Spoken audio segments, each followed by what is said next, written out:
followed by 0, and we will be happy to assist you. As a reminder, this conference is being recorded for replay purposes. I would now like to turn the conference over to Jay Wilson, Vice President of Investor Relations. Please proceed. Thank you, Latif. Good morning, everyone, and thank you for participating in our second quarter earnings conference call. Our earnings release was issued this morning and appears on our website, www.hess.com. Today's conference call contains projections and other forward-looking statements within the meaning of the federal securities laws. These statements are subject to known and unknown risks and uncertainties that may cause actual results to differ from those expressed or implied in such statements. These risks include those set forth in the Risk Factors section of Hess's annual and quarterly reports filed with the SEC. Also, on today's conference call, we may discuss certain non-GAAP financial measures. A reconciliation of the differences between these non-GAAP financial measures and the most directly comparable GAAP financial measures can be found in the supplement information provided on our website. On the line with me today are John Hess, Chief Executive Officer, Greg Hill, Chief Operating Officer, and John Riley, Chief Financial Officer. As we did last quarter, in case there are any audio issues, we will be posting transcripts of each speaker's prepared remarks on www.hess.com following the presentations. I'll now turn the call over to John Hess. Thank you, Jay. Good morning, everyone. Welcome to our second quarter conference call. We hope you and your families are all staying well during these challenging times. Today, I will discuss the steps we are taking to manage through a sustained period of low oil prices. Then Greg Hill will discuss our operations, and John Riley will review our financial results. In response to the pandemic's severe impact on oil prices, our priorities are to preserve cash, preserve capability, and preserve the long-term value of our assets. In terms of preserving cash, we came into 2020 with approximately 80% of our oil production hedged, with put options for 130,000 barrels per day at $55 per barrel West Texas Intermediate and 20,000 barrels per day at $60 per barrel Brent. To maximize the value of our production, in March and April, when U.S. oil storage was at tank tops, we used our marketing capabilities, our Hess midstream infrastructure, and our firm transportation arrangements to the U.S. Gulf Coast to charter 3 very large crude carriers, or VLCCs, to store 2 million barrels each of May, June, and July Bakken crude oil production. The first VLCC cargo of 2 million barrels has been sold at a premium to Brent for delivery in China in September. The other 2 VLCC cargoes are expected to be sold in Asia in the fourth quarter. We further strengthened the company's cash position and liquidity through a $1 billion 3-year term loan underwritten by J.P. Morgan Chase. This loan was successfully syndicated during the second quarter. At the end of June, we had $1.6 billion of cash, a $3.5 billion undrawn revolving credit facility, and no debt maturities until the term loan comes due in 2023. We made major reductions in our capital and exploratory budget for 2020, reducing it 37% from our original budget of $3 billion down to $1.9 billion. The majority of this reduction comes from dropping from a 6-rig program to 1 rig in the Bakken, which we completed in May. We also made significant cuts in our 2020 company-wide cash costs. On our first quarter call, we announced a reduction of $225 million. During the second quarter, we identified an additional $40 million with further reductions anticipated. A key for us to preserve capability is continuing to operate 1 rig in the Bakken. Greg Hill and our Bakken team have made tremendous progress over the years in lean manufacturing, which has delivered significant cost efficiencies and productivity improvements that we want to preserve for the future. In terms of preserving the long-term value of our assets, our top priority is Guyana, an extraordinary world-class asset. On the Stabroek Block, where Hess has a 30% interest and ExxonMobil is the operator, we have made 16 significant discoveries on the block since 2015. The current estimate of gross discovered recoverable resources for the block stand at more than 8 billion barrels of oil equivalent, with multi-billion barrels of exploration potential remaining. In June, we resumed a 4-rig drilling operation, with 2 of the rigs focused on development wells and 2 on exploration and appraisal activities. The Liza Phase 1 development, which has an estimated break-even price of $35 per barrel Brent, achieved first production in December and is now expected to reach its full capacity of 120,000 gross barrels of oil per day in August. The Liza Phase 2 development, with an estimated break-even price of $25 per barrel Brent and production capacity of 220,000 gross barrels of oil per day, remains on track for an early 2022 startup. The development of the Payara field, with a production capacity of 220,000 gross barrels of oil per day, has potentially been deferred 6 to 12 months pending government approval to proceed. Planning for the 4th and 5th FPSOs is underway, which will be further optimized by this year's exploration and appraisal drilling results. Our strategy is guided by our company's long-standing commitment to sustainability, which creates value for all our stakeholders. Earlier this month, we announced publication of our 23rd Annual Sustainability Report, which details our environmental, social, and governance, or ESG, strategy and performance. In terms of safety, since 2014, we have reduced our severe safety incident rate by 36% and achieved a 67% reduction in process safety incidents. In the critical area of climate change, we have reduced Scope 1 and Scope 2 equity greenhouse gas emissions by approximately 60% over the past 12 years.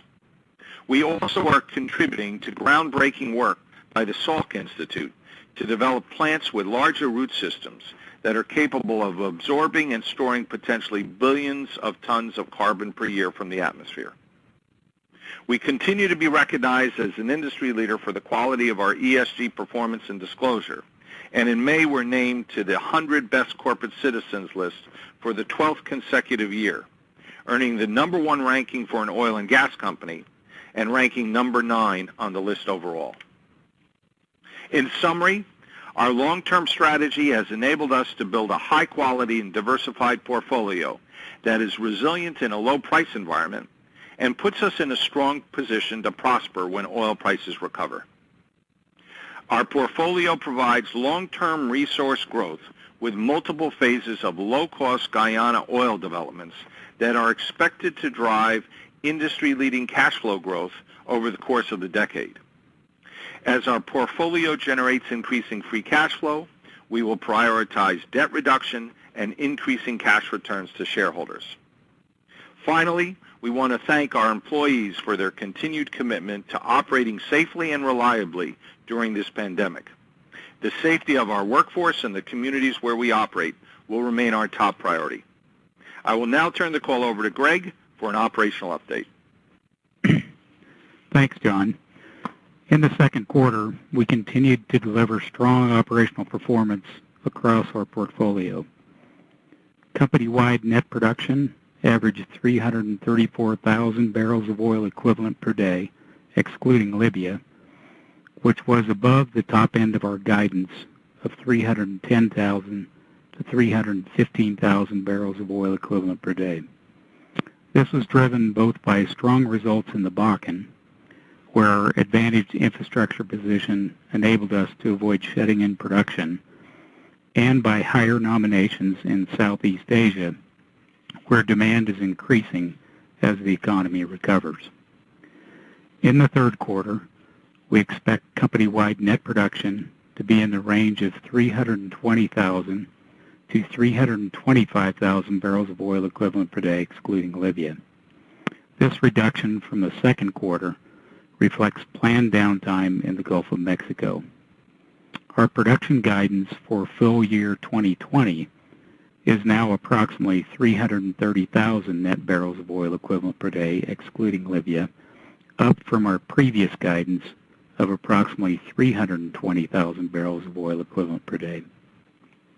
In the Bakken, we've been operating one rig since May, down from 6 rigs earlier in the year. Operating one rig allows us to maintain key operating capabilities that we have worked hard to build over the years, both within Hess and among our primary drilling and completion contractors. In the second quarter, our Bakken team once again delivered strong results, capitalizing on the success of our plug-and-perf completion design and mild weather conditions. Second quarter Bakken net production averaged 194,000 barrels of oil equivalent per day, an increase of 39% from the year-ago quarter, and above our guidance of approximately 185,000 barrels of oil equivalent per day. Following our successful transition to plug-and-perf completions, further efficiency gains, combined with cost reductions across our supply chain, allowed us to achieve an average drilling and completion cost per well of approximately $6 million in the second quarter. We believe that through the application of technology and lean manufacturing techniques that we can continue to push our D&C costs even lower. For the third quarter, our guidance for Bakken net production is approximately 185,000 barrels of oil equivalent per day. As announced by Hess Midstream earlier this month, the planned maintenance turnaround at the Tioga Gas Plant, originally scheduled for the third quarter of 2020, will now be deferred until 2021 to ensure safe and timely execution in light of the COVID-19 pandemic. The Tioga Gas Plant expansion project is well advanced and is expected to be completed by the end of 2020. The resulting incremental gas processing capacity will be available in 2021 upon completion of the turnaround.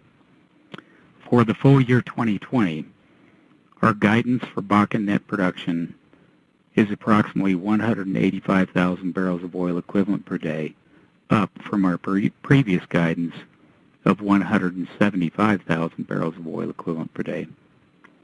Moving to the offshore. In the deepwater Gulf of Mexico, second quarter net production averaged 68,000 barrels of oil equivalent per day.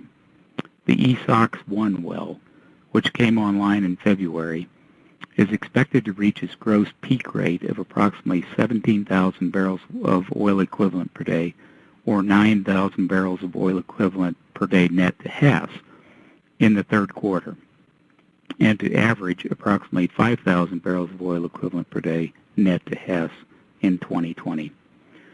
No other production wells are planned to be drilled in 2020 in the Gulf of Mexico. However, we are participating in the BP-operated Galapagos Deep exploration well with a 25% working interest in this hub-class Cretaceous-aged opportunity in the Mississippi Canyon area. The well spud in May and is still drilling.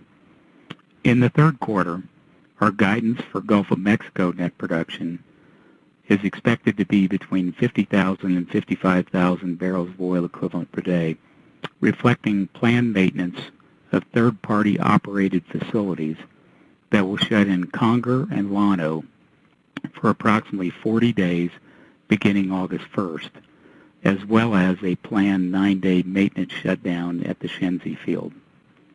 For the full year 2020, our guidance for Gulf of Mexico net production is approximately 65,000 barrels of oil equivalent per day. In the Gulf of Thailand, production in the second quarter was 44,000 barrels of oil equivalent per day, above our guidance of approximately 35,000 barrels of oil equivalent per day. During April, natural gas nominations reflected slower economic activity associated with COVID-19, but nominations began to rebound in the second half of the quarter as restrictions on movement were lifted and economy began to recover.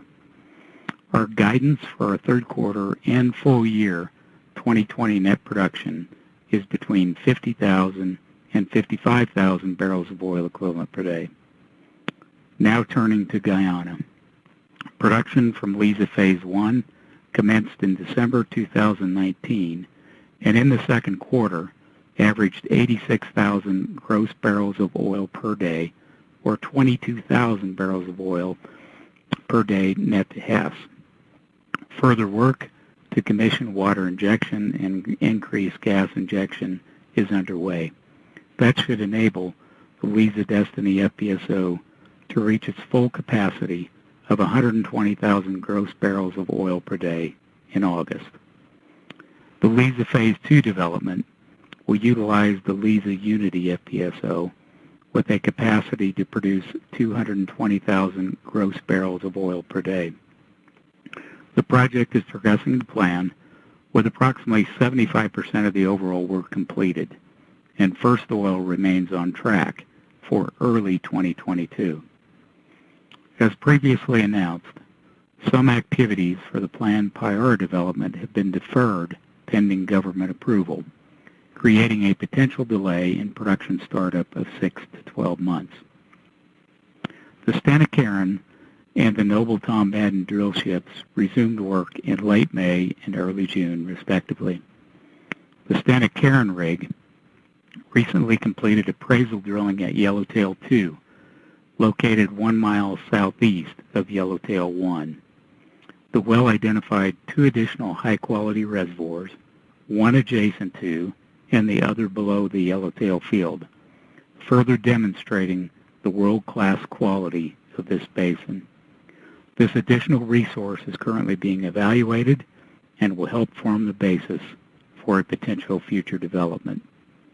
The Stena Carron will next move to the Kaieteur block, in which Hess holds a 15% working interest, to spud the Tanager 1 well, which is located 46 miles northwest of Liza. The Noble Don Taylor spudded the Redtail exploration well, located approximately 1.25 miles northwest of Yellowtail 1, July 13th. The well will target similar stratigraphic intervals as Yellowtail and will consist of an original hole and sidetrack, and will include an option to conduct a drill stem test in the future. Results of Redtail 1 and Yellowtail 2 will be incorporated into our evaluation of the Yellowtail area.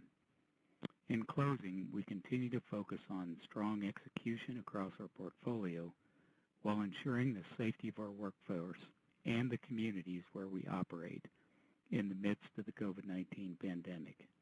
We have taken significant steps in response to the low oil price environment that position us to successfully navigate these challenging times and to prosper when oil prices recover.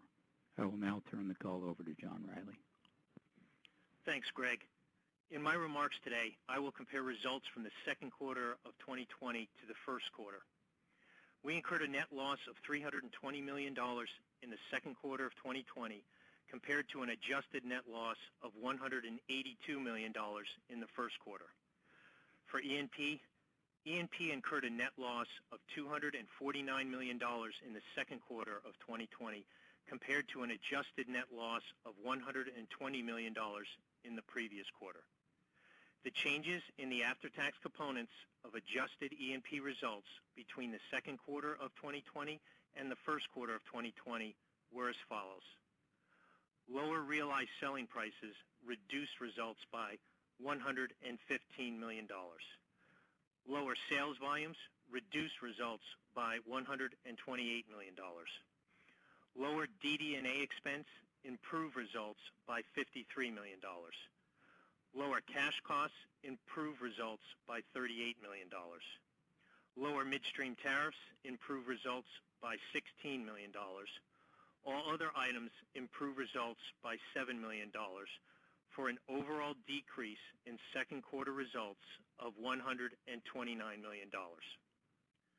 For the second quarter, sales volumes were underlifted compared with production by approximately 3.9 million barrels of oil, of which 3.7 million barrels of oil was associated with our previously announced VLCC strategy, which was implemented to enhance 2020 cash flow and the value of our Bakken production. As part of this strategy, an additional 2.3 million barrels of Bakken crude will be loaded on VLCC tankers in the third quarter. At June 30th, the VLCC volumes had total costs of $113 million included in inventory on the balance sheet and a corresponding reduction to marketing expenses on the income statement. In addition, at June 30th, we deferred $85 million of realized gains on derivative contracts associated with these volumes. The first VLCC cargo of approximately 2 million barrels of oil has been sold for delivery in China in September at a premium to Brent prices. As a result, income from the sale will be reflected in the third quarter and cash proceeds will be received in the fourth quarter. The remaining two VLCC cargoes, containing approximately 4 million barrels of oil, are expected to be sold in Asia in the fourth quarter. Now turning to midstream. The midstream segment had net income of $51 million in the second quarter of 2020 compared to $61 million in the previous quarter, reflecting lower throughput volumes. Midstream EBITDA on an adjusted basis and before non-controlling interests amounted to $172 million in the second quarter of 2020 compared to $193 million in the previous quarter.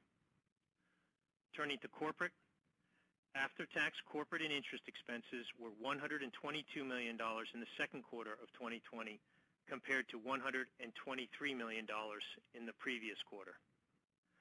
Now turning to our financial position.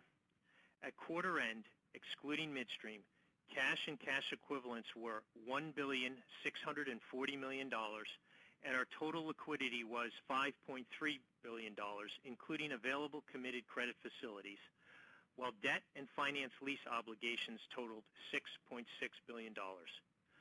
Our fully undrawn $3.5 billion revolving credit facility is committed through May 2023. During the second quarter, we successfully syndicated our $1 billion term loan with a maturity date in March 2023. We have no near-term debt maturities aside from the new term loan. We have hedged over 80% of our remaining crude oil production for 2020. At June 30th, the fair value of open hedge contracts was approximately $450 million, while realized settlements on closed contracts during the first 6 months of the year were approximately $500 million. Now turning to guidance.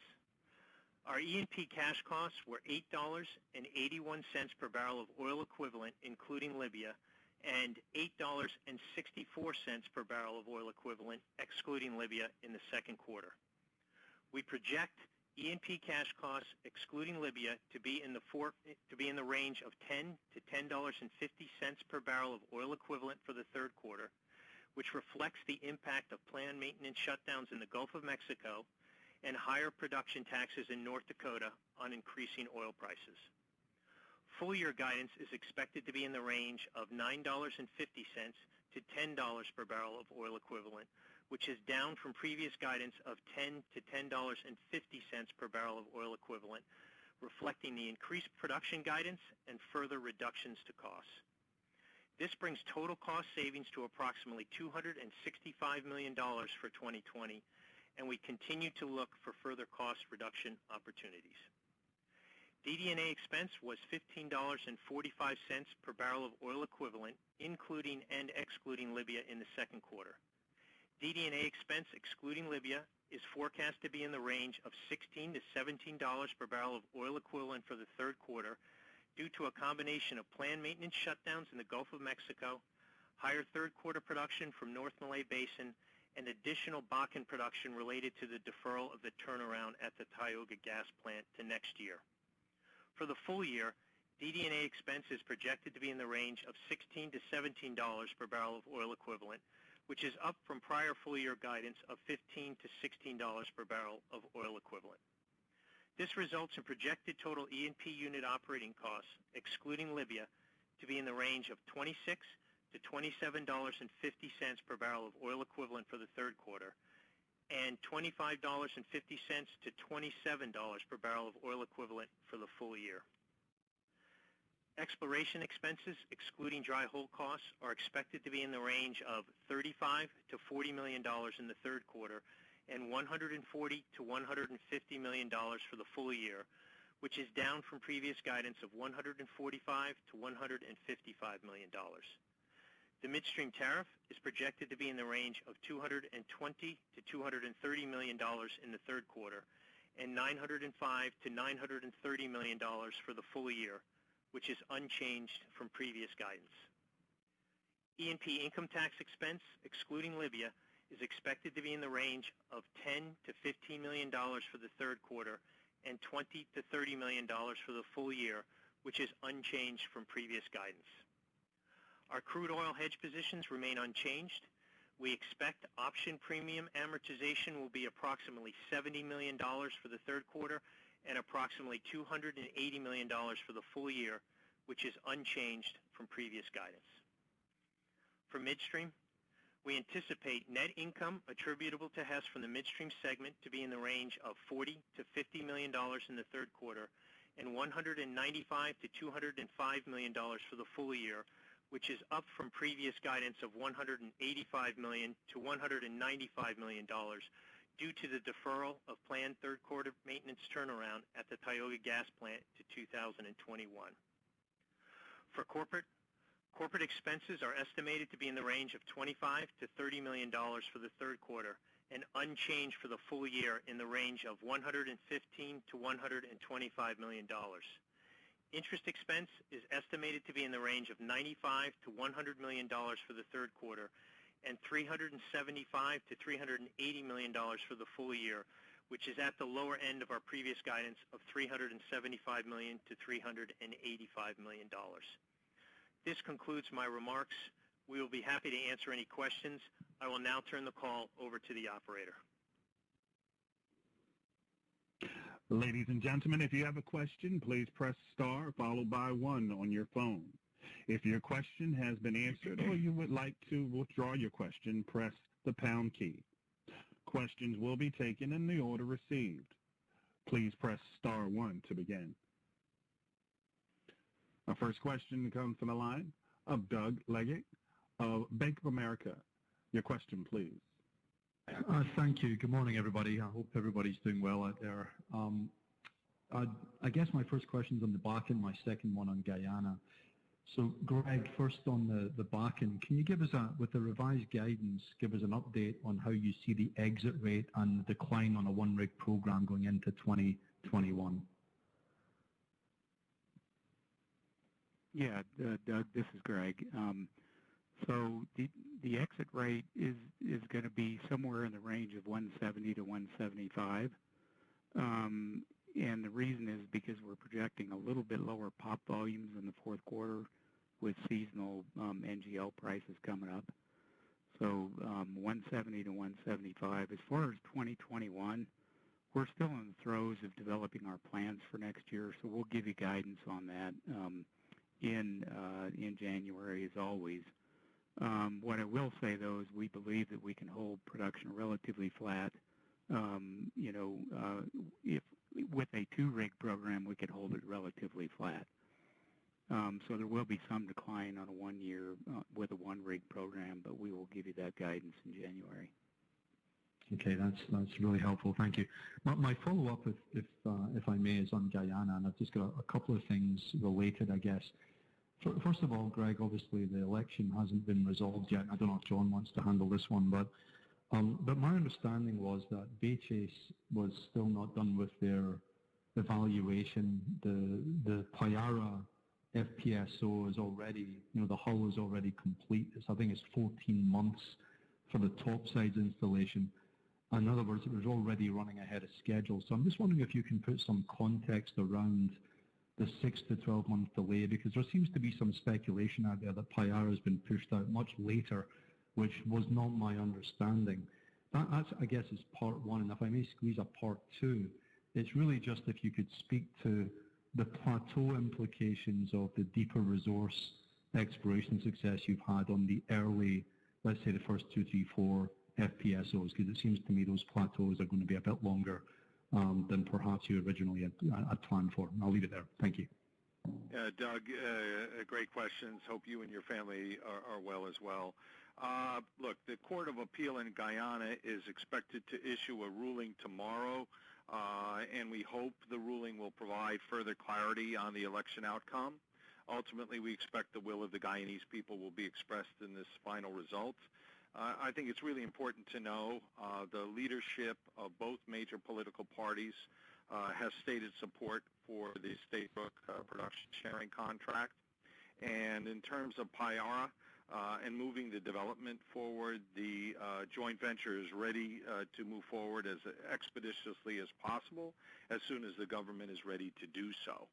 So I think that's the clarity there, and what the potential impact is on the ultimate development timing and production timing of Payara will be a function of us working forward with the government. So I wouldn't want to speculate more than that, but we're ready to move forward as soon as the government's ready to move forward.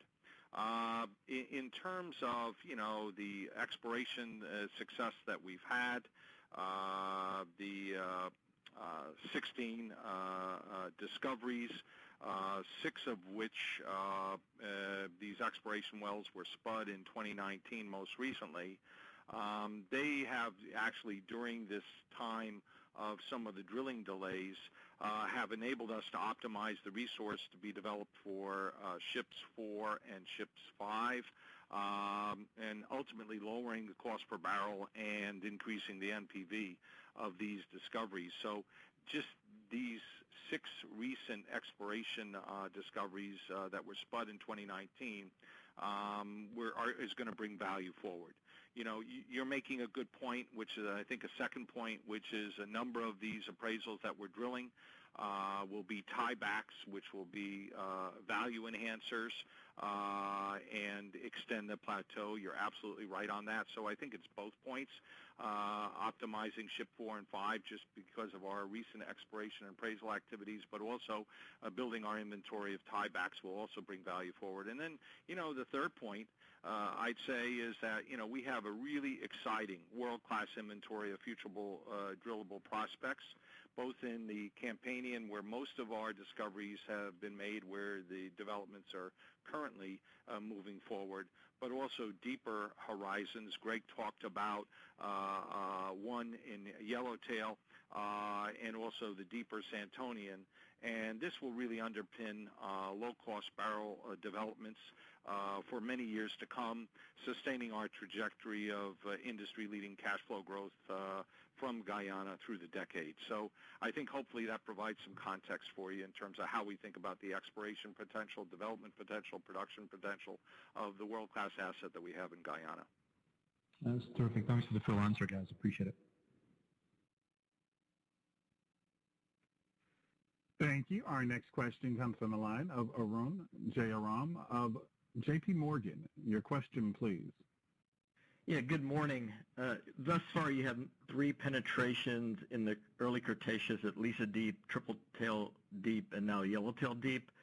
Gregor, I was wondering if you could discuss some of the key conclusions thus far in the Santonio and just broader thoughts on Yellowtail moving into the development queue, and perhaps you could also just kind of set the stage for Redtail. Yeah. Hey, Greg, why don't you go ahead on the early returns on some of the deeper opportunities, Sure. but how we feel about the prospectivity overall, as Arun is asking. Yeah, you bet. So, Arun, as you mentioned, we have several penetrations in the Stabroek block, and then, of course, on the neighboring block in Suriname with Apache, we have penetrations there as well. So we obviously remain or are very excited about the potential of, the Santonian. As I've mentioned, previously, it's just an older river system that looks very similar on seismic, to the Liza type deltaic environment. Now, obviously, it's early days, so we've got to get a lot more penetrations in the Santonian to understand it. and that will be a big part of the exploration and appraisal program going forward in the next couple of years. But we remain very excited. Now, if we turn to yellowtail and kind of the redtail area, as I mentioned in my remarks, the redtail is going to target basically the same stratigraphic intervals as yellowtail. And the combination of yellowtail 1, yellowtail 2, and redtail is really going to form the basis of another FPSO development. The partnership is looking at all, the cadence and the development of, which is going to be phase 4 and which is going to be phase 5. Yellowtail is looking very promising. And of course, it's got some higher value than hammerhead because it's got a higher quality oil. So the potential for it, jumping the queue and being much earlier in the queue is certainly, a lot higher given what we've seen in Yellowtail 2 and what we expect to see in Redtail as well. Can it support the larger ship size, call it 220, or is it too early to say? Okay. Yes, it could. Okay, great. And just my follow-up is just on Liza 1. You guys talked about getting to, call it that 120 sometime in August. Could you discuss the potential of the facility to run above nameplate? And I also wanted to bring John Riley into the discussion if he could discuss, we did observe a weaker realization in the quarter for the Liza crude, and just thoughts on how do you expect oil pricing in Guyana to trend relative to Brent? Yeah, Greg, why don't you take the first one, and John Riley will take the second one. Sure. Thanks, Arun. Yeah, thanks, Arun. So currently the focus remains on the commissioning work that I talked about in my opening remarks. So that's getting further in, gas injection capacity and also water injection capacity. That work is ongoing, and we expect that we can ramp to full capacity during the month of August of the 120,000 barrels a day or so. Beyond that, the operator is evaluating debottlenecking options. We don't know exactly, how much additional capacity that's going to add yet because the studies are ongoing. But what I will say is that debottlenecking work will most likely occur in the first half of 2021. So we hope that, in the first half that we'll be able to get more capacity out of Liza Phase 1. But we'll quantify that amount in the future once we've chosen an option. Great. And then Arun, on the pricing for Liza crude. Liza crude was pricing at Brent, and we continue to guide that it will be pricing at parity to Brent. So what you saw in the second quarter was that we had 2 liftings, but both of those priced and delivered early in the quarter when Brent prices were very low. So when you're going to see our third quarter realizations will reflect the quarter-and-quarter improvement in Brent prices. Great. Thanks, John. Sure.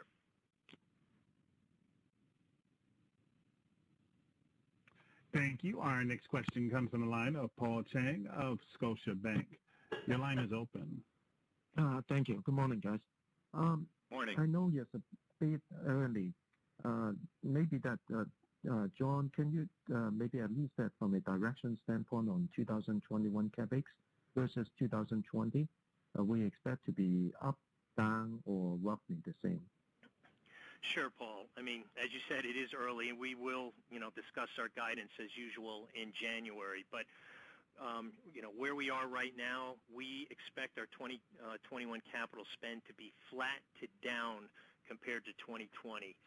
And the big moving parts is we'll have lower spend in the Bakken, continuing with the 1 rig, and then that'll be offset by higher spend in Guyana. Okay. And secondly, that on the VLCC, can you tell us that what is the storage, shipping, and interest expense cost related to that 6 million there? I mean, we know that you get a better price realization when you sold it in Asia, but what is the incremental cost to get there? So as you said, so we have the first cargo, and it was sold in China, as I mentioned, at a premium to November Brent prices. And I think I mentioned this last quarter, but we locked in the contango in the Brent market by obviously capturing the difference between the near-month prices and prices at the expected sales date. And then now, as I mentioned, plus we are receiving an uplift in price differential of selling at a premium to Brent in the Asian market versus a significant discount that we would have had to WTI in the second quarter. So basically, the combination of those two benefits more than offsets the cost of storing and transporting those volumes to the Asian market. So again, we're not being specific. Each VLCC is different, but the way we locked it in and the contango and then obviously picking up the better differential is making it a very profitable trade for our Bakken crude. John, if you maybe that you don't want to share because of commercial reason, what's the actual cost? Can you tell us that what is the net improvement you expect from those 6 million barrels compared to if you sell it down in the Gulf Coast?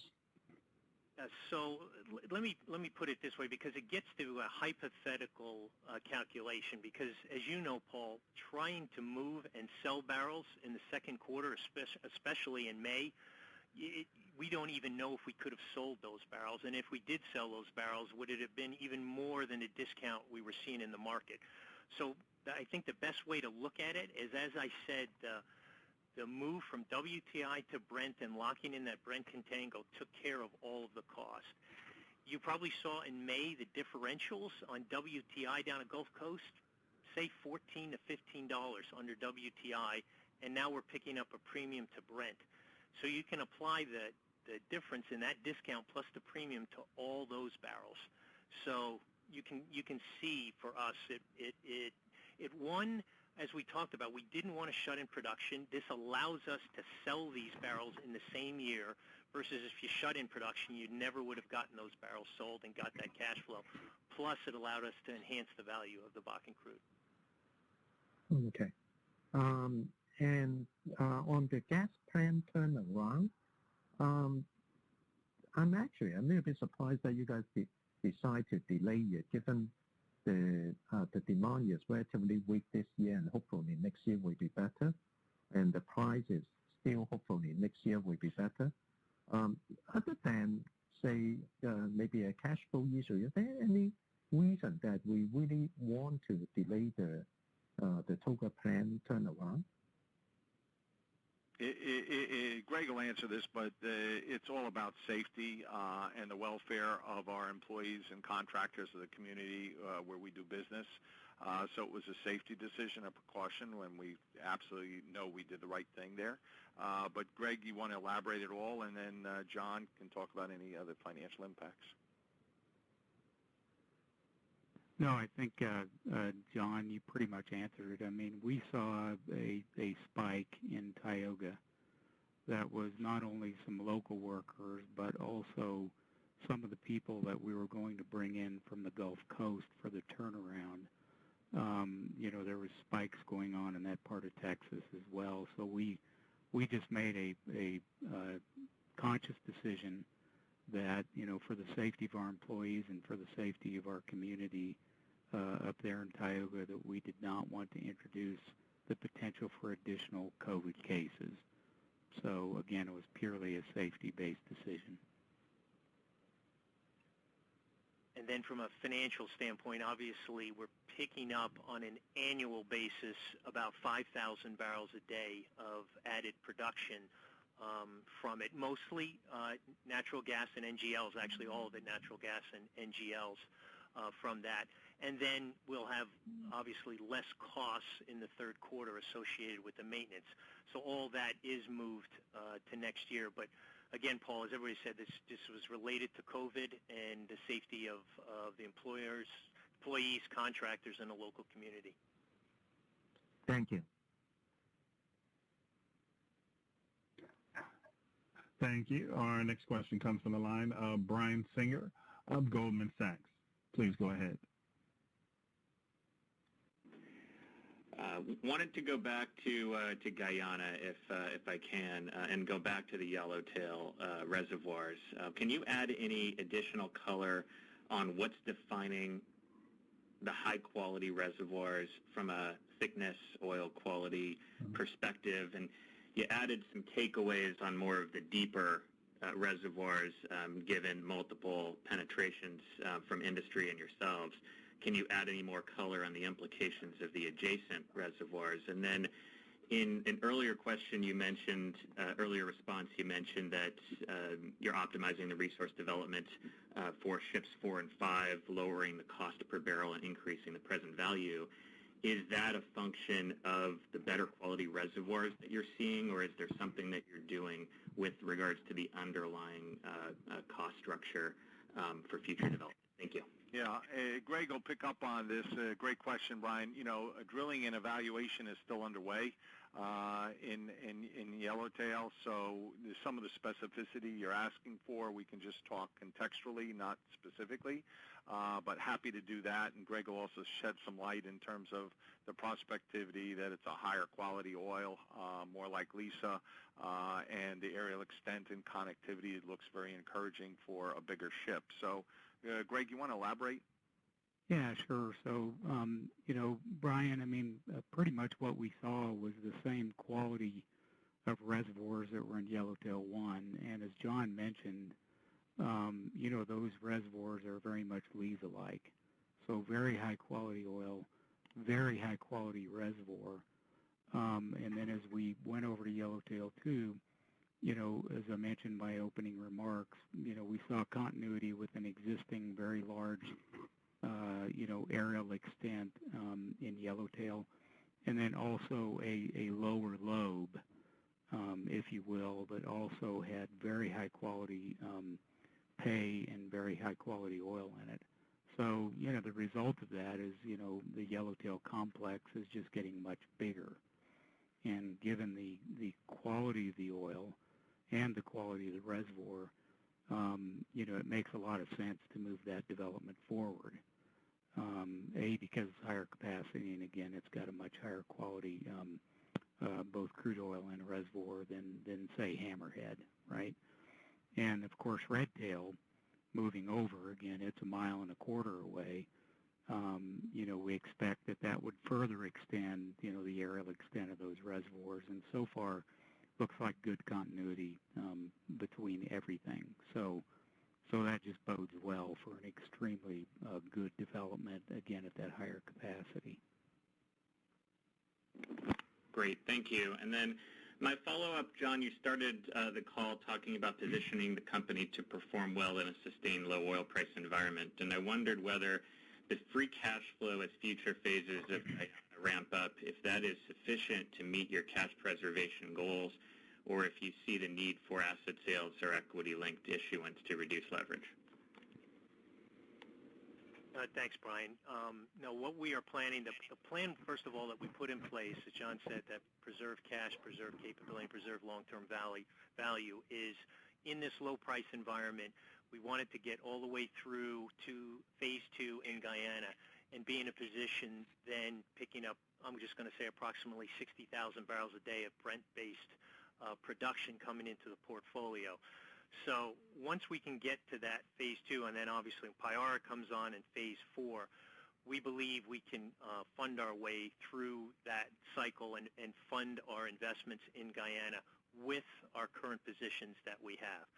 Now, obviously, we have, you know, tremendous liquidity, as I mentioned earlier, but what we are looking at right now, that even with the low oil price environment, that we're not going to add debt to our balance sheet during this period. And again, we think we put a plan in place that gets us through to that Phase 2. Yeah, and specifically, no, we have no plans to issue equity, Brian, and, you know, we're always looking to optimize our portfolio, and if there are some non-core assets that we can monetize to bring some of that cash forward, you can assume that we'll do that as we've done in the past. Great, thank you. Thank you. Our next question comes from the line of Jeanine Wei of Barclays. Your question, please. Hi, good morning, everyone. Morning. Morning. Morning. My questions are kind of regulatory and policy related. I guess the first one, in terms of Hess's federal exposure and potential risk with the November election in the Gulf of Mexico, can you discuss what optionality you have with permits? For example, how many do you have in hand? And what optionality you might have with leases? I know there wasn't any wells planned anyways for next year in the region, but we're just trying to understand, what potential you have if there is some kind of dam next year. Yeah, no, fair question, Janine. I think 2 points I'd like to make there. First, we have less than 2.5% of our acreage in North Dakota on federal lands, and with significantly reduced Gulf of Mexico activity through 2021, we don't anticipate any significant near impacts to Hess from any potential regulatory changes from a new administration. But I think the second point, which is a very important one, is that 23% of U.S. productions of oil is on federal lands. About 2/3 of that oil production is offshore Gulf of Mexico. And any proposals that would restrict our country's ability to explore, develop, and produce that oil is going to be very bad for U.S. jobs, very bad for the U.S. economy, and very bad for our national security. So we hope when people are thinking about future policy when it comes to federal lands, reason prevails, which would be in the interest of all U.S. taxpayers and consumers. Okay, great. Thank you very much for that answer. Also, I guess my second question would be on DAPL, sticking to North Dakota there. On the potential shutdown of the pipeline, can you discuss how much capacity you have to move DAPL barrels by other transport means? And I know Hess's advantage with the fact that you have several rail cars that you own and optionality there, but can you address your capacity to move current DAPL barrels by other means, and if there are any specific logistical issues associated with getting that production to rail or whatever other options you have? No, sure. Excellent question. Look, the status of DAPL, we continue to transport volumes on DAPL while we wait for a decision on the stay from the District Court of Appeals. We have 55,000 barrels a day of firm transportation on DAPL. If DAPL is shut in, we have the capacity to move all of our Bakken production because of the flexibility provided by our marketing capability, our Hess midstream infrastructure, and our long-term commitments to multiple markets. And specifically, if DAPL were interrupted, rail would feature, plus other pipeline systems that we move oil on currently would feature. So it would not have a major impact on moving all of our production if DAPL were shut in, and the cost to us would be a few dollars per barrel. Okay, great. Thank you very much. Thank you. Thank you. Our next question comes from Roger Reed of Wells Fargo. Please go ahead. Yeah, thank you. Good morning. Morning. Morning. I guess a couple questions to get into. One, kind of tying back to maybe Brian's question earlier about leverage and all that. How do you think about the hedging, which is obviously a big success this year as you look into 21? Would you want to hedge again? You can't get quite the prices we had this year, so, on the forward curve, maybe it's not attractive enough right now. But I'm just curious how you're thinking about that and the overall managing of cash flow and CapEx. Yes, Roger, that's clearly part of our plan to hedge in 2021, because as we were talking about earlier, we know we are bridging to that phase 2 in Guyana, and obviously we've done the reduction in our capital spend. We've got the term loan. We did, as you said, have a strong hedge position here for 2020. So as we move through the year, we like to keep with our strategy of using put options. So you can expect us to put options in the fourth quarter. Like you said, right now, from just the volatility and the time value of the put options, putting them on right now would be too expensive. However, as we get into the fourth quarter and get closer to 2021, you should expect us to put on hedges and to put on a significant hedge position similar to what we did in 2020. Okay, thanks. And then my other question, more operational. We know about the issues that you had on the surface equipment at Liza, and I was just curious, how the wells have been performing or what you can give us there. I mean, obviously talk about how good Yellowtail is from a reservoir standpoint, similar to Liza. And I was just curious, have you seen enough at this point where you would say the expectations are being met by reality here? Yeah. Greg, reservoir performance, Liza? Absolutely. I mean, these are amazing wells, they're awesome wells, and they're meeting or beating all of our expectations. So great wells, no issue with the wells whatsoever. Okay, thank you. Thank you. Our next question comes from Bob Brackett of Bernstein Research. Your question, please. Good morning. I had a question around Guyana, and I'm curious about where the Hassa-1 prospect has fallen out. It looks to be the largest, at least area under closure prospect remaining in the inventory, and I thought it was going to be drilled at some point this year. Could I get an update on that? Yeah. Greg? Yeah, Bob. So the plan is that we do hope to spud that well before the end of the year. It's the next in queue on the exploration order, so hopefully the Noble Don Taylor will be able to spud that well before the end of the year. It's working. It's going obviously from Redtail, and it's going to do some phase 2, producers, and then we'll go to Hassa after that. So depending on how long all that takes, we should get it spud by the end of the year. Okay, thanks for that. Mm-hmm. Thank you. Thank you. Our next question comes from David Deckelbaum of Cohen. Your line is open. Morning, guys. Thanks for the time today. Thank you.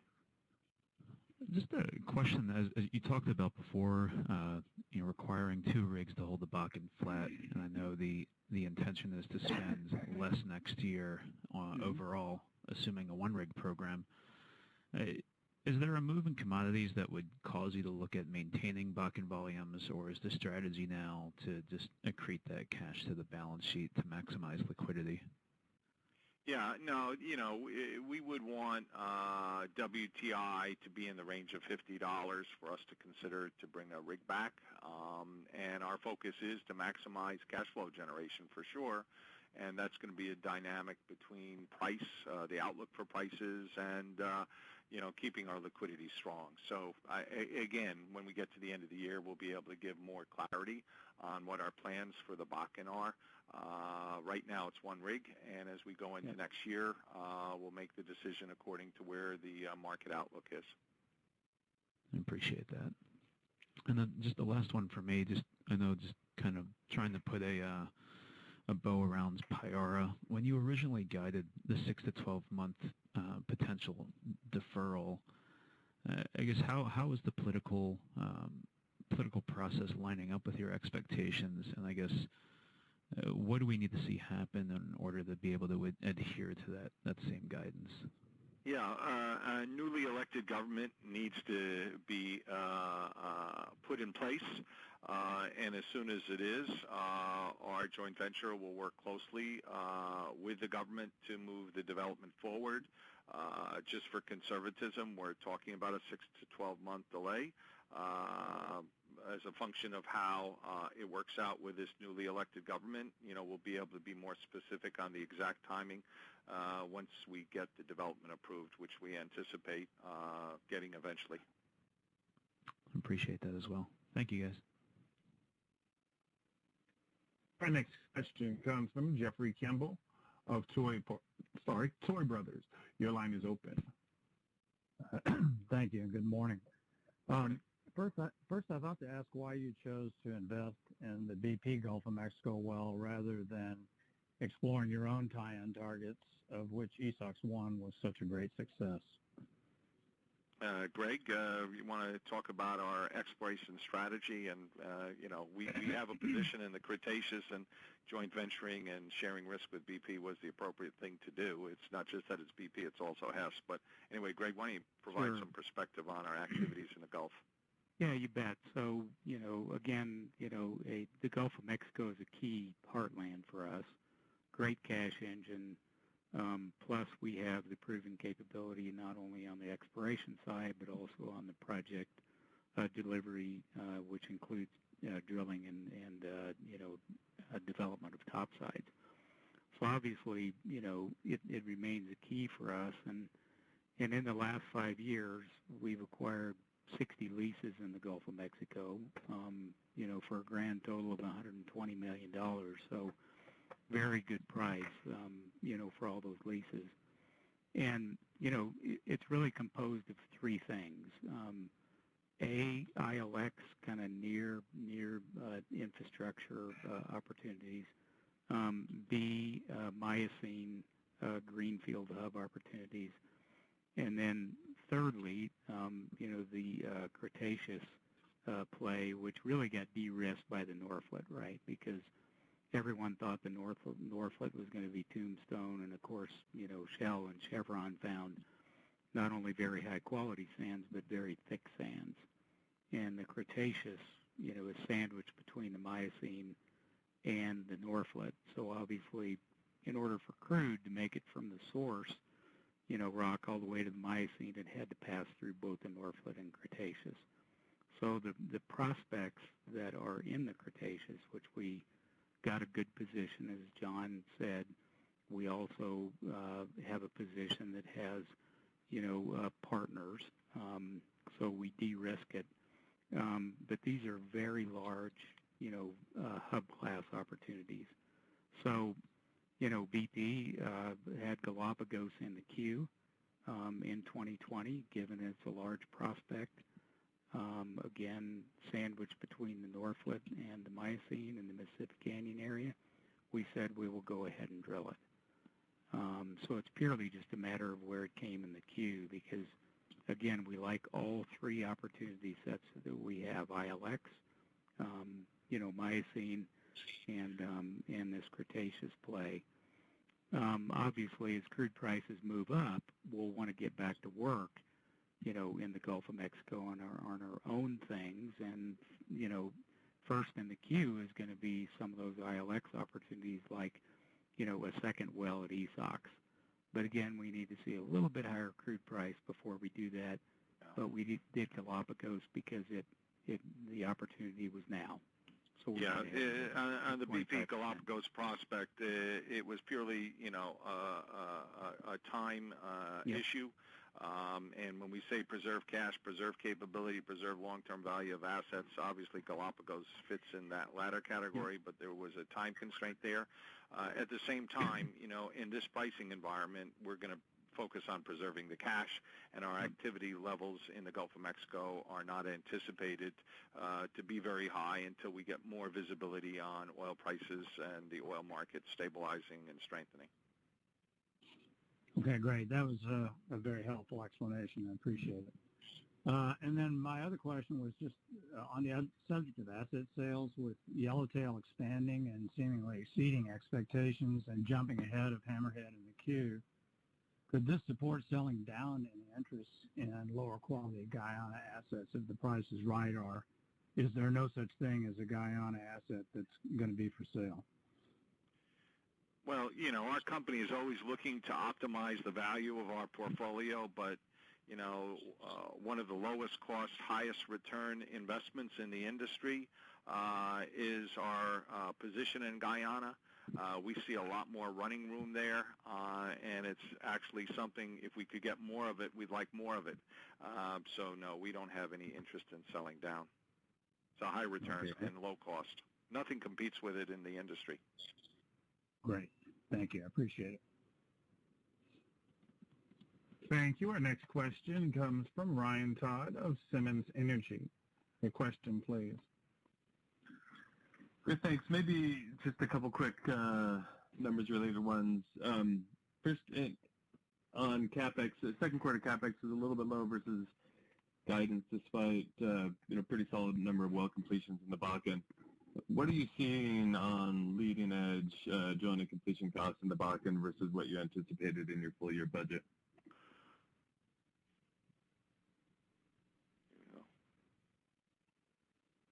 Greg, do you want me to take that? Yeah, sure, John. Yep. Oh, okay. So from a well cost standpoint, if you saw, we did the D&C. We did drop our D&C cost to $6 million in the quarter. That was our goal to get there by the end of the year. So we did achieve that a bit earlier. So we are getting some nice reductions there in the Bakken from that standpoint. Outside of that, I think it's just the normal efficiencies. Greg and his team are continuing to drive that down. Yes, Bakken from within our original $1.9 billion and what we guided from the last quarter is down a bit more from the last quarter because of the efficiencies there.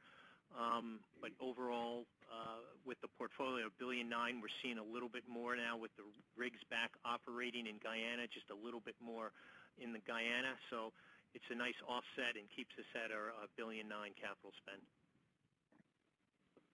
Thanks. And then maybe just a quick one. I mean, you mentioned and you provided guidance on cash OpEx, really strong on the quarter. Is this primarily just a mix or a volume beat issue, or is there some underlying downward pressure that you're seeing on cash costs? Well, so for the Q2, I mean, production did come in approximately 20,000 barrels a day above guidance, so we had really good performance across the portfolio from a production standpoint. And our costs on an absolute basis came in 10% lower than guidance, and that was across the portfolio. So nothing in particular, but look, in this environment, day in and day out, we're looking to take more and more costs out. And like we said earlier, we're continuing to look for further cost reductions and look to add to that $265 million that I mentioned earlier. Great, thank you. Thank you. Our next question comes from Devin McDermott of Morgan Stanley. Your question, please. Hey, good morning. Thanks for squeezing me in. Devin, thanks a lot. I just had a quick one to follow up actually on the last point. It relates to some of the Bakken well cost reductions and looking at the $6 million that you achieved, the quarter-over-quarter change is more on the completion side. But the question specifically is when you look at the driver of that reduction and meeting your year-end target early, is that more supply chain deflation driven based on what's going on in the industry, or are there true structural improvements and efficiencies that you're finding and driving into the cost structure earlier than expected? I'm trying to get to what's structural change in the cost versus what might be Greg? Cyclical. Yeah, sure. So, getting down to that $6 million, 2/3 of that was supply chain and 1/3 is, efficiencies, further efficiencies. Now, as we look forward, there's probably going to be minimal supply chain concessions. So most of that we've already realized. But as we look forward through further lean manufacturing applications and also technology, we think we can get that cost down lower. So we think next year there will be a 5 handle in the number versus a 6. Great. I'll leave it there with one, but thanks so much. Hope you all are well. Mm-hmm. Thanks a lot. Thank you. Our next question comes from Pavel Molchanov of Raymond James. Your line is open. Thanks for taking the question. Just one question from me, a bit high level though. You talked about kind of avoiding moving some personnel from Texas to North Dakota as a precautionary measure. More broadly though, can you just paint a visual picture of what you've been doing to enforce social distancing at your Bakken assets as well as in the Gulf of Mexico? Obviously two different facets of the portfolio. Yeah, there's significant protocols that are in place, and we're very proud of our team to be operating safely and reliably during the COVID outbreak. But Greg, you want to talk about the steps we've taken? Yeah, sure. So, certainly in the, Bakken has the advantage of, being very spread out, right? But certainly we limit the size of people that are allowed to gather in the same room. And then when we're doing work, so for example on the Tioga expansion, when we're doing work, we're confining the work to pods of workers that are typically anywhere from 6 to 10 people, and those people stay together. And so we keep social distance between pods and organize the work such that you don't expose, large numbers of people, right, to each other. So that's the way that we've approached the work. That's worked very effectively and very well. And the one little spike that we did see in Tioga was one pod, and it was confined completely to that pod because of the practices that we used. On the Gulf of Mexico, we require testing, and then, of course, extended hitches offshore, again, to minimize, exposure. And also our crew changes are kind of blitz. They used to be staggered, but now there's one single crew change. So that way you minimize, exposure as well. So, as a result of the measures we've taken, all of our field operations are continuing to produce, with the appropriate safeguards. So far, so good. Thanks very much. Thank you. Thank you very much. This concludes today's conference. Thank you for your participation. You may now disconnect. Have a great day.